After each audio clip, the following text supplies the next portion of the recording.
नमस्कार, स्वागत है आप सभी का न्यूज़ डेली पर। मैं हूं आपका होस्ट राजवीर सिंह। पीएम मोदी, अब हमें अपने पैरों पर खड़ा ही होना होगा। चलिए जानते हैं क्या लिखे उन्होंने पत्र। प्रधानमंत्री नरेंद्र मोदी को दूसरे कार्यकाल का पहला साल आज शनिवार को पूरा हो रहा है। इस खास अवसर पर पीएम मोदी ने देश की जनता के नाम एक पत्र लिखा है, जिसमें उन्होंने कहा कि यदि सामान्य स्थिति होती तो मुझे आपके बीच आकर आपके दर्शन का सौभाग्य मिलता, लेकिन कोरोना की वजह से जो परिस्थितियां बनी हैं उनमें इस पत्र के द्वारा आपका आशीर्वाद लेने आया हूं। प्रधानमंत्री मोदी जी ने अपने पत्र में पहले कार्यकाल का जिक्र किया। इसके बाद दूसरे कार्यकाल के पहले साल की उपलब्धियों को गिनाया। प्रधानमंत्री मोदी ने जनता के नाम पत्र के जरिए लोगों से संवाद किया है। आइए नजर डालते हैं कि पत्र में लिखे 13 खास बातें पर कौन सी हैं वो खास बातें 13। तो चलिए शुरू करते हैं। नंबर 1, आज से 1 साल पहले भारतीय लोकतंत्र के इतिहास में एक नया स्वर्ण अध्याय जुड़ा। देश में दशकों बाद पूर्ण बहुमत की किसी सरकार को लगातार दूसरी बार जनता ने जिम्मेदारी सौंपी थी। इस अध्याय को रचने में आपकी बहुत बड़ी भूमिका रही है। ऐसे में आज यह दिन मेरे लिए अवसर है आपको नमन करने के लिए।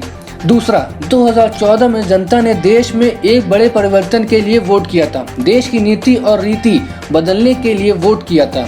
उन 5 वर्षों में देश ने व्यवस्थाओं को जड़ता और भ्रष्टाचार के दलदल से बाहर निकालने हुए देखा था। नंबर 3, 2019 में आपका आशीर्वाद देश के बड़े सपनों के लिए था, आशाओं आकांक्षाओं की पूर्ति के लिए था। इस 1 साल में लिए गए फैसले इन्हीं बड़े सपनों की उड़ान है। सबका साथ, सबका विकास, सबका विश्वास। इस मंत्र को लेकर आज देश सामाजिक हो गया है। आर्थिक, वैज्ञानिक हो या आंतरिक, हर दिशा में आगे बढ़ रहा है। नंबर 4, पिछले 1 साल में कुछ खास निर्णय ज़्यादा चर्चा में रहे और इस वजह से इन उपलब्धियों का स्मृति में रहना भी बहुत स्वाभाविक है। अनुच्छेद 370, राम मंदिर निर्माण, 3 तलाक और या फिर नागरिकता संशोधन कानून, ये सारी उपलब्धियां सभी को स्मरण हैं। नंबर 5, एक के बाद एक हुए इन ऐतिहासिक निर्णयों के बीच अनेक फैसले और बदलाव ऐसे भी हैं जिन्होंने भारत की विकास यात्रा को नई गति और नए लक्ष्य दिए हैं, लोगों की अपेक्षाओं को भी पूरा किया है। नंबर 6, देश के इतिहास में यह पहली बार हुआ है जब किसान, खेत मजदूर, छोटे दुकानदार और असंगठित क्षेत्र के श्रमिक साथियों सभी के लिए 60 साल की आयु के बाद 3000 रुपये की नियमित मासिक पेंशन की सुविधा संबोधित कराई जाएगी। नंबर 7, सामान्य जन के हित से जुड़े बेहतर कानून बने। इसलिए भी पिछले 1 साल में तेजी से काम हुआ और पिछला रिकॉर्ड तोड़ दिया।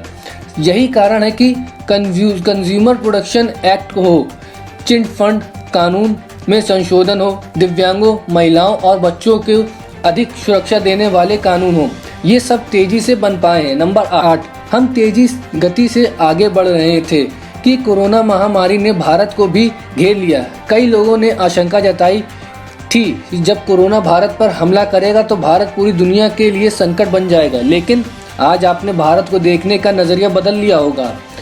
नंबर 9, ताली बजाने और दिया जलाने से लेकर भारत की सेनाओं द्वारा कोरोना वॉरियर्स का सम्मान हो, जनता कर्फ्यू हो या देशव्यापी लॉकडाउन के दौरान नियमों का निष्ठा से पालन हो, हर अवसर पर आपने ये दिखाया है कि एक भारत ही श्रेष्ठ भारत की गारंटी है। नंबर 10, निश्चित तौर पर इतने बड़े संकट में कोई ये दावा नहीं कर सकता है कि किसी को कोई तकलीफ या असुविधा ना हुई हो।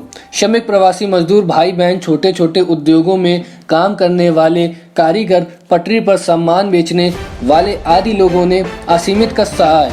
इनकी परेशानियों को दूर करने की कोशिश कर रहे हैं। नंबर 11, अभी पश्चिम बंगाल और उड़ीसा में आए आफमान चक्रवात के दौरान जिस हौसले के साथ वहां के लोगों ने परिस्थितियों का सामना किया, चक्रवात से होने वाले नुकसान को कम किया, वह भी हम सभी के लिए बड़ी प्रेरणा है। नंबर 12, आज ये चर्चा बहुत व्यापक है कि भारत समेत तमाम देशों की अर्थव्यवस्थाएं कैसे उभरेंगी, लेकिन दूसरी ओर ये विश्वास भी है कि जैसे भारत ने अपनी एकजुटता से कोरोना के खिलाफ लड़ाई में पूरी दुनिया को अचंभित किया, वैसे ही आर्थिक क्षेत्र में भी नई मिसाल कायम करेंगे। 130 करोड़ भारतीय अपने सामर्थ्य से अधिक क्षेत्र में भी विश्व को चकित ही नहीं बल्कि प्रेरित भी कर सकते हैं। नंबर 13, आज समय की मांग है कि हम अपने पैरों पर खड़ा होना ही होगा, अपने बलबूते पर चलना ही होगा और इसके लिए एक ही मार्ग है, आत्मनिर्भर भारत। हाल में ही आत्मनिर्भर भारत अभियान के लिए दिया गया 20 लाख करोड़ का पैकेज इसी दिशा में उठाया गया कदम है। भारत आयात पर अपनी निर्भरता कम कर और आत्मनिर्भरता की ओर आगे बढ़ेगा। तो एक यही थी खबर, बट मेरे भी कुछ व्यूज़ है जो कि मैं आपको बताना चाहूँगा। देश हमारा है और हम लोग को अब नौकरियां बनानी चाहिए। अब हम लोग नौकरी नहीं कर सकते हैं, नौकरी हम लोग कब तक करेंगे। मैं चाहता हूं कि हम लोग जो भी मुझे सुन रहे हैं, जिन तक मेरी आवाज़ जा रही है, मैं चाहता हूं कि आप लोग अब नौकरियां बनाएं, कि जो बाहर से लोग आए अब वो नौकरी करें। हम लोग कब तक बाहर जाके नौकरी करेंगे। तो मुझे उम्मीद है कि आप मेरी बात को समझ रहे होंगे। तो please support India. Thank you. जय हिंद।